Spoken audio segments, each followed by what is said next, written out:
Today we are going to study dialectical materialism and historical materialism. First, let's see what is dialectical materialism.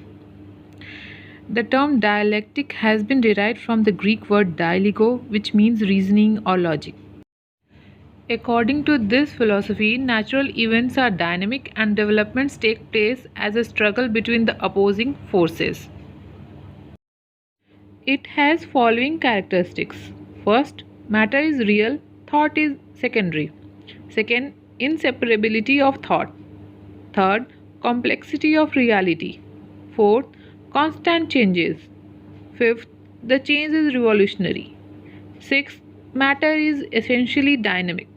Seventh, development of traits and their conflict. Eighth, scientific base. Ninth, inevitability of the socialist society. Let us now try to understand what is historical materialism.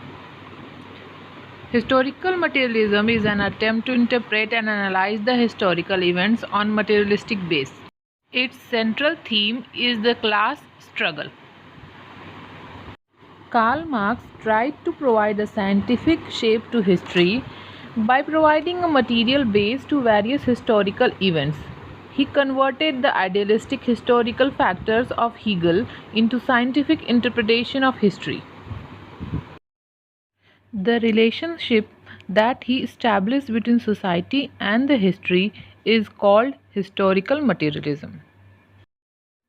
According to Karl Marx, every event of history is a result of human activity, which is influenced by economic factors.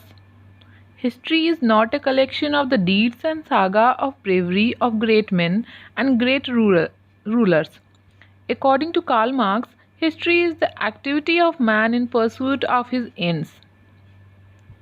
This pursuit is very much influenced by the economic factors.